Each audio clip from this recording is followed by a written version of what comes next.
Hi, my name is Stas. So why is Artemis program that crucial? Because it will allow us to create a backup human colony in the solar system within 50 years.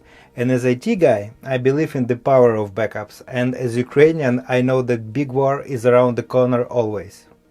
So, the entire flow will look something like this. The SLS set of rocket components will propel the Orion to orbit, where European space module will dock with Orion to provide energy and water. Then, Orion with ESM will fly to the Lunar Gateway Station, and after docking there, astronauts will transfer to the landing ship and fly to the lunar base camp on the South Pole. Why lunar South Pole, you might ask? Because of the water deposits there and the deepest and coldest craters where they can survive and we can drill them.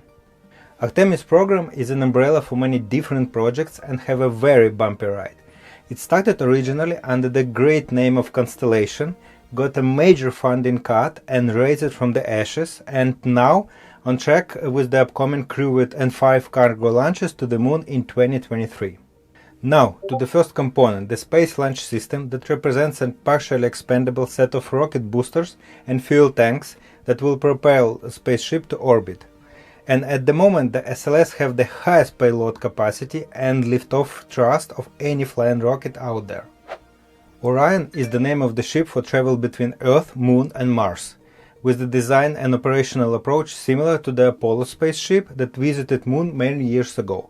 Of course, the new design has all modern bells and whistles like voice command interface, bigger internal space, better automation, better backup systems and so on.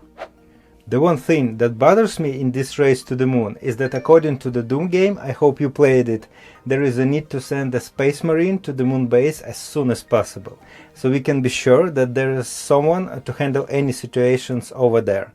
While Doom actions is happening on Phobos and Deimos, moons of the Mars, I think there are enough parallels with the lunar exploration, especially with companies like UNC in Doom and SpaceX in real life.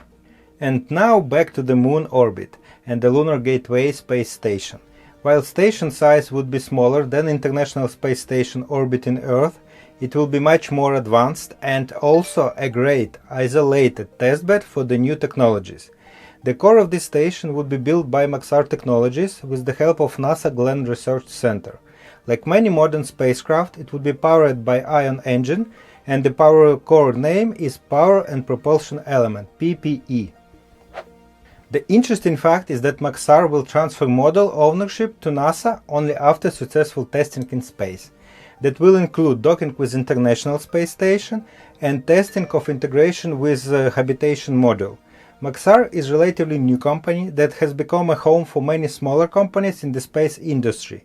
So they have the right people and resources to do this crucial delivery, I'm pretty sure.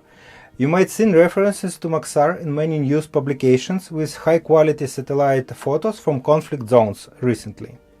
Let's talk about Halo. It seems that this time NASA engineers took inspiration from the famous Xbox games, hence the name for another component of the Moon orbiting station, the Habitation and Logistics Outpost, the crew module.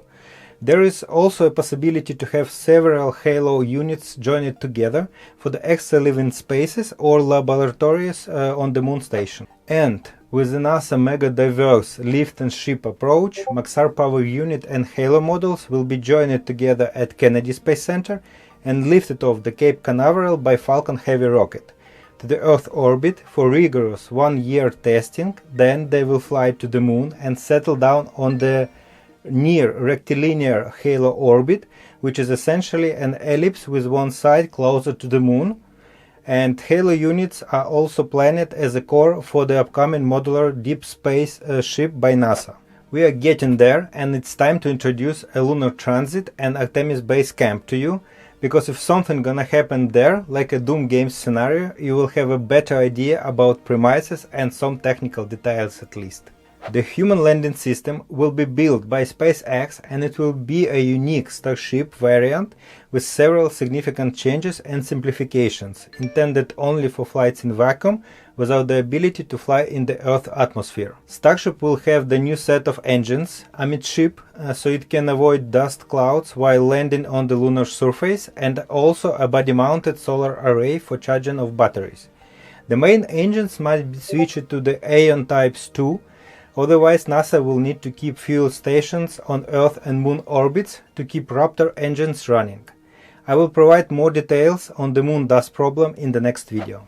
And the last Artemis component for this short video is Lunar Base Camp, with a few cool details like camp location on the south pole of the moon, so the sun would power solar arrays most of the year except for several days. During these days the nuclear reactor will power the camp, and it will be built by US Department of Defense, so it might have new experimental features, who knows. Reactor will provide a reliable source of energy for the base camp and future missions for periods without sunlight.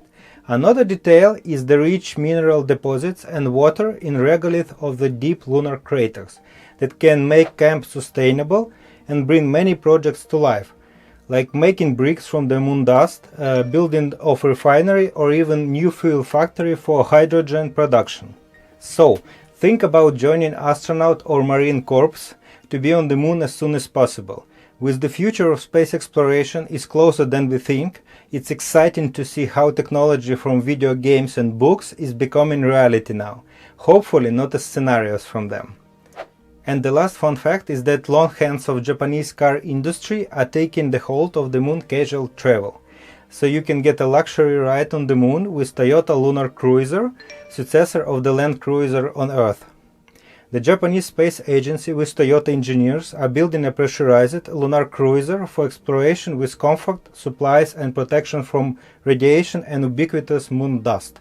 You can easily imagine astronauts exploring lunar surface in a comfortable vehicle if you watched the Armageddon movie with Bruce Willis, with remark that moon is much more friendly environment than asteroid. So, cheers, subscribe and come back for more. See ya!